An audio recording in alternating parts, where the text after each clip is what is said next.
Manchester City are at the heart of one of the most decisive phases in their recent history. What once looked like just another ordinary season is beginning to turn into a moment of major turning points, weighty decisions, and dilemmas that could change the course of the club in the coming years. For the citizen supporters so used to seeing titles and triumphs in succession, there is now that sense of uncertainty in the air, a climate of expectation mixed with anxiety. Could the cycle of some idols be coming to an end? Does Pep Guardiola still have the right cards up his sleeve to keep City at the very top? The biggest bombshell, without question, revolves around Bernardo Silva. The Portuguese, a central figure in Guardiola's project for so long, may finally be about to say goodbye. For years, talk of his departure has circulated. Barcelona, PSG, even Saudi clubs have all tried to lure him away, yet on each occasion, City managed to hold firm. Now the situation feels different. Bernardo is past 30, has won virtually everything in sky blue, and sees a unique opportunity to return to where it all began, Benfica. For many fans, this feels like the natural close of a glorious cycle. Bernardo is not just another player. He has become a symbol of the tactical intelligence and versatility that defined City's Champions League triumph in 2023. Pep once described him as one of the most reliable players I have ever coached, someone capable of playing in any area of the pitch. But personal wishes weigh heavily, and the dream of returning to his boyhood club never truly left his mind. The Portuguese press reinforced this narrative. According to Record, the candidate for the Benfica presidency, João Lopes, has Bernardo as his trump card. The plan is simple yet powerful. Bring the idol back as the face of the sporting project. To this end, there is said to be a contract already prepared, ready to be signed in January, when Bernardo will be able to negotiate freely since his deal with City runs until 2026. That detail makes the speculation much more concrete. At the Etihad, the prospect of his departure is already stirring internal debate. How to cope without such a decisive player? Some argue that it would be the right time to make space for the next generation, names such as Ryan Twerky and Claudio, youngsters full of potential. Others insist that losing Bernardo now would be too great a risk, especially since Kevin De Bruyne, another symbol of the club, has already recently left for Napoli. It feels as though the backbone of an era is dismantling before the fans' very eyes. The situation places Guardiola at a crossroads. The coach, who has always found ways to reinvent the team, will once again have to prove his ability to rebuild, to turn challenges into opportunities. Yet the truth is, even he cannot hide Bernardo's importance on and off the pitch. He is leadership, he is experience, he is composure amid the chaos of big games. His departure would be more than a simple transfer. It would mark the end of a golden era. While all of this unfolds behind the scenes, on the pitch, the focus is firmly on the derby against Manchester United. And here, some good news emerges. 8 players have returned to training after weeks of injury concerns. For Guardiola, this is a huge relief. Among them, heavyweight names such as Phil Foden and Joško Gvardiol are back in full training. That restores tactical options for the coach at a crucial time. The list of returnees is encouraging. Savinho, Foden, Gvardiol, Kusanov, Rico Lewis, Calvin Phillips, Nico O'Reilly, and Marcus Bettinelli. Each brings something different. Foden, for instance, is the creative brain of the attack, the player who can change the course of a match with a single touch. Gvardiol adds security to a defense that had been fragile. Meanwhile, Savinho and O'Reilly widen the rotation possibilities, something vital with not only United ahead, but also Napoli in the Champions League and Arsenal in the Premier League. The atmosphere in training has lifted, energy is flowing back into the squad, but the pressure remains. The derby with United is never just another game. It is the kind of clash that can either lift a team's spirits or drown them in criticism. For Guardiola, having nearly a full squad available again is essential, but he knows he must still manage minutes carefully to avoid further setbacks. And if the return of injured players brings hope, another problem continues to trouble the board: the right-back position. Since João Cancelo's departure, the role has been a constant headache. Improvisation has become the norm. Matheus Nunes has often filled in there. Rico Lewis has been tested, But the truth is, City still lack a natural replacement. Guardiola, who craves tactical precision, knows he cannot continue patching holes in such a demanding calendar. This is where the name of Denzel Dumfries of Inter Milan comes into play. The Dutchman possesses everything City need: strength, pace, attacking presence, and experience in high-level matches. His arrival could restore the stability Cancelo once brought in his prime. More than that, Dumfries has openly expressed a desire to play in the Premier League, which would smooth his adaptation.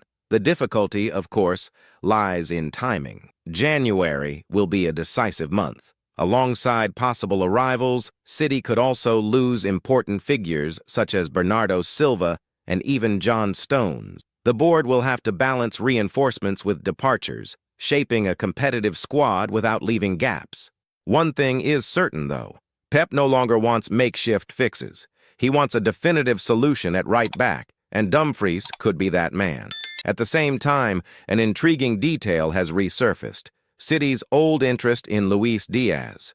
Few know that in the summer of 2024, the Colombian actually wanted to move to the Etihad. Liverpool were even open to negotiating, but demanded Julian Alvarez in return. That was the breaking point. City refused to strengthen a direct rival, and the deal collapsed. Ironically, not long after, Alvarez ended up joining Atletico Madrid in a big-money move. Fate took its course. Diaz stayed at Liverpool and shone. While Jeremy Doku was busy laying on assists, the Colombian was scoring decisive goals and finished the season with numbers far superior to Jack Grealish, for instance. 25 goal involvements compared to just 8 for the Englishman. These figures explain why Guardiola has always kept an eye on the player. Even without signing, Diaz made it clear he could have altered City's dynamic. And for some fans, there remains that bitter taste. Was it a missed opportunity? Or was the club right not to negotiate with a direct rival? These are the kinds of questions that still fuel heated debate among the passionate supporters of Manchester's blue side. And what draws even more attention in this tangle of stories is how everything connects along a fine line between the present and the future of Manchester City.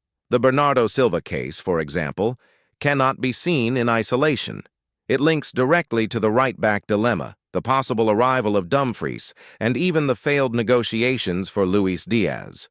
Everything is part of a large puzzle that Guardiola and the board are trying to piece together to keep the club competitive in the face of the avalanche of challenges approaching. If Bernardo really does leave, the board will need more than ever to get their January signings right. The arrival of Dumfries in this scenario takes on even more significance, because it would not only symbolize the filling of a tactical gap, but also send a clear message that the club will not allow the structure to collapse.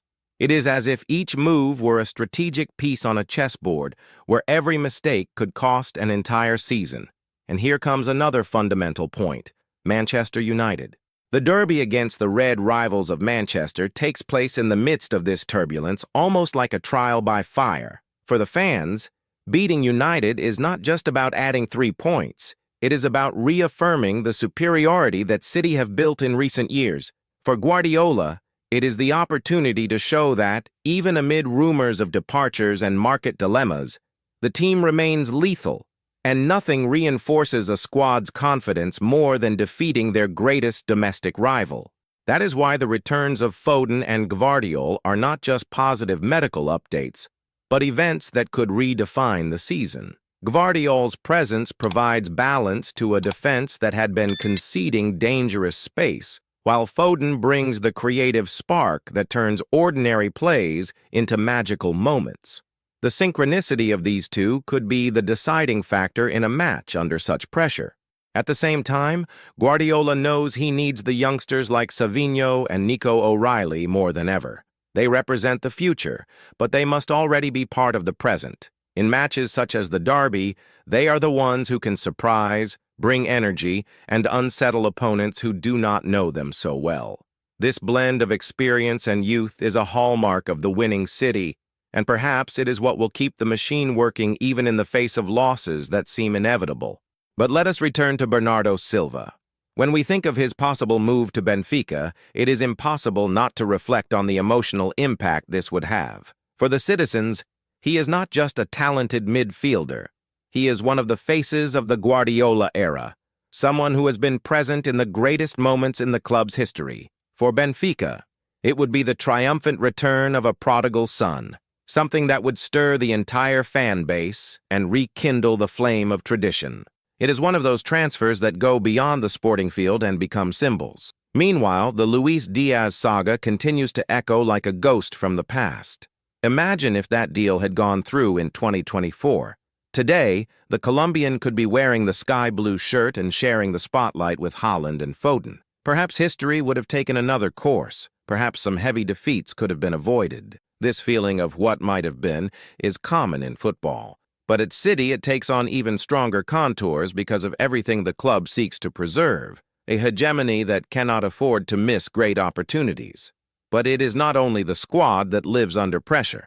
Guardiola, despite all his prestige and achievements, also feels the weight of expectations. He knows that each season is measured not only by trophies, but by the way City remain among Europe's giants. The fans demand the Champions League, they demand the Premier League, they demand a standard that allows no slips. That is why each injury, each departure rumor, and each failed negotiation take on greater importance than usual. And it is in this environment of maximum demand that January approaches. Bernardo Silva may sign a pre-contract, Dumfries may arrive, other departures may take place. January will be the turning point, and everything that happens until then, whether in the derby against United, the Champions League against Napoli, or the Premier League against Arsenal, will serve as a prelude to the decisions that will shape the club's future. The fans feel it in the air. The stands vibrate with a mixture of pride for what has already been achieved and fear of what may be lost. It is as if every match were a chapter of a dramatic soap opera, where each result can mean the confirmation of a cycle or the start of a new rebuild. Manchester City today live at a crossroads, to remain the greatest team in England or to open the way for rivals to grow again. And perhaps it is precisely this tension that makes this moment so fascinating.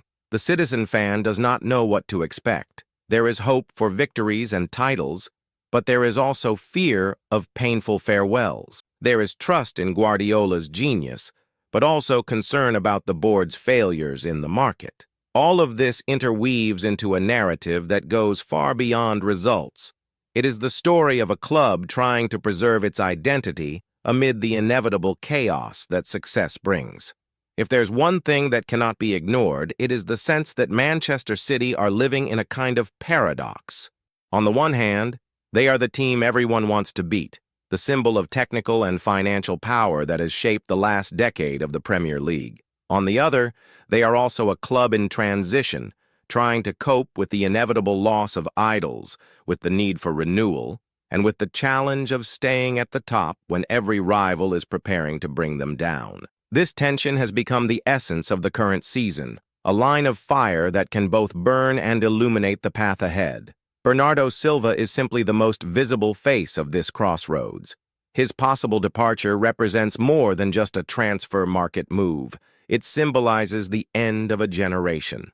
The very same fans who celebrated the Portuguese lifting the Champions League trophy in 2023 are now bracing themselves emotionally for his farewell. And in football, when a cycle closes, the scars are often deep. It feels as though the club must learn how to live without a part of its soul. Yet this loss could act as a catalyst for something greater. City have always reinvented themselves in the face of adversity. When many doubted them after Yaya Touré's departure, Kevin De Bruyne emerged. When it seemed the team would never find a striker of the required level, Erling Haaland arrived to redefine the concept of a goal scorer. Now the question is, who will be the new Bernardo Silva? Who will fill that void, not just on the pitch, but also in the imagination of the fans? While the board search for answers, Guardiola is trying to shield his squad with complete focus on the immediate challenges. The derby against United is the first major test. A convincing victory would not only boost the team's morale, but also send out the message that, despite turmoil behind the scenes, City remain untouchable on the pitch. A defeat, however, could intensify the rumors, increase the pressure on the board, and even fuel the perception that the golden era is starting to break apart. At this point, the return of injured players takes on even greater significance. It is not just about getting footballers back, it is about regaining confidence. Phil Foden, for example, carries on his shoulders the expectation of being the technical leader of the new generation. He is no longer just the academy boy who made it. He is viewed as the natural heir to the role of protagonist. With Guardiola back, the defense gains stability, something City had lost in crucial matches. And when you add in the energy of youngsters such as Savinho, the team looks more complete, more prepared to face their rivals. Even so, Guardiola knows he cannot rely solely on recovering individuals. The right-back position remains the open wound that threatens to bleed at the most decisive moments. That is why Dumfries represents more than a signing. He is the promise of balance. Having a reliable right-back may appear a minor detail from the outside, but for Pep, who builds his playing ideas around possession and spatial control, it is fundamental. The right flank needs to become a weapon again, not a weakness. The dilemma is that strengthening requires resources, and resources have to be managed alongside departures. Bernardo, Stones, possibly young talents to be sold, everything enters into this delicate equation. City are no longer a club on the rise.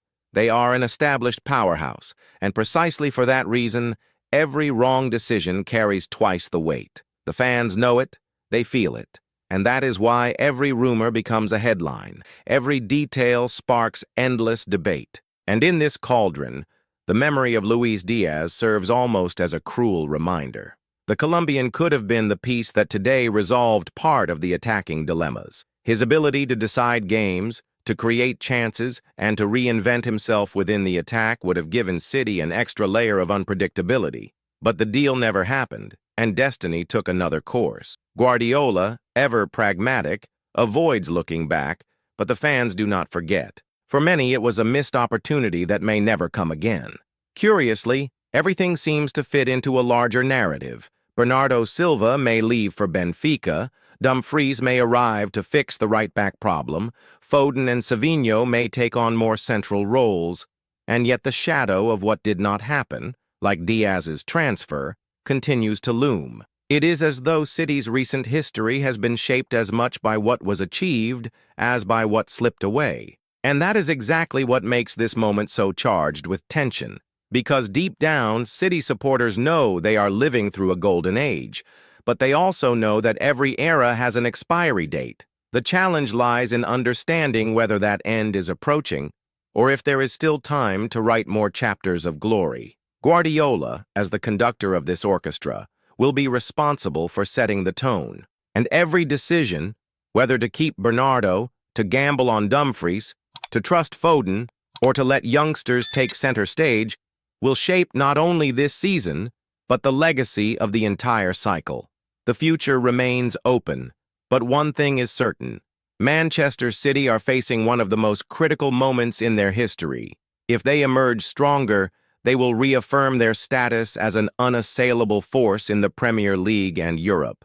If they stumble in the next steps, they could open the door for rivals such as Liverpool, United, or even Arsenal to reclaim ground. The season that began with doubts may turn into a watershed moment. And so, City fans, we have reached the point where Manchester City must once again prove that they are not just a victorious side, but a club capable of reinventing themselves in the face of any storm. The future of Bernardo Silva, the search for a right-back to restore balance, the return of key players, and even the lost opportunities of the past form the backdrop to a season that may define the course of an entire era. Now I want to know from you, what do you think will happen with City? Should Bernardo return to Benfica, or is there still a chance he will stay? Is Dumfries really the right name to solve the right-back issue?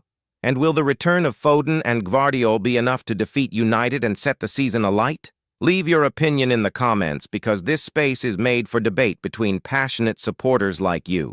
And if you have stayed with us until now, it means you truly live the intensity of City as we do. So don't forget, leave a like, subscribe to the channel, and turn on notifications so you never miss an update about the greatest team in the Premier League. A big hug, and until the next video.